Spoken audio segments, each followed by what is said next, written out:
Earlier this year, a young mother was in crisis, unable to care for her children. 3 families stepped in to help. They took her kids into their own homes, caring for them until she got back on her feet. Over the last 6 years, more than 1,000 children have been sheltered in this way. CBS 2's Jim Williams has the story of a remarkable program called Safe Families. That's Baby Bob. Last year, Arena Page realized her life was far from the dreams of her childhood. I picture myself being married, having a wonderful home, a nice stable career, and I had none of those things into place, so I was just like so totally lost. Arena was in her early 20s with 3 very young sons. On his head, he had a hook. Separated from her husband, who she says did not pay child support, she could not keep her low-paying job at a sandwich shop because she could not afford child care. Arena was so desperate, she called DCFS. I said, hey, is there anything I can do? Can you all take my children temporarily until I can get on my feet, get a job, and get situated? The caseworker urged Arena not to turn her children over to the state because it might be hard to get them back.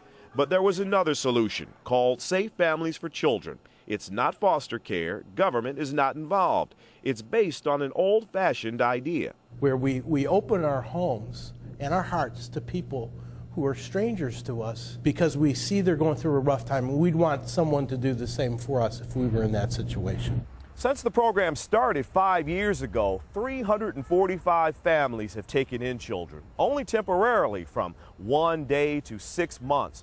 DCFS itself has praised Safe Families, calling it a good alternative to foster care. Where are my kisses? I didn't get any kisses. Arena's youngest son, Michael, less than a year old then, went to live with Ann McAvini, her husband, and their 2 daughters in Lake Forest.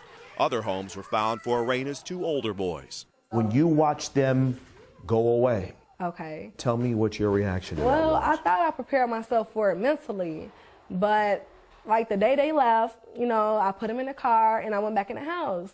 And as I was going back into the house, I cried, But in the other homes, her children found safe, loving families. It's not about how much you can acquire in life. It's about how much you can give back. One important benefit, the parents, like Arena, are encouraged to see their children as often as they'd like. He's ours. Okay, They're stuck with us. They're not getting rid of us. We don't mind. Today, Arena is back on her feet, and all of her sons are living with her on Chicago's South Side. For them to be here with me is just like a blessing. I feel like just so happy and relieved that they're back home. And Arena is grateful to the family 40 miles away who helped her. Remember, this is not foster care. Families who take in children do not get paid. In fact, they have to cover all a child's expenses, but volunteer families like the McAvinis say the rewards are enormous. We have a link to the Safe Families website on CBS2Chicago.com. Just click on local news. And Rob, we should also tell you that the Safe Families have to undergo a thorough background check.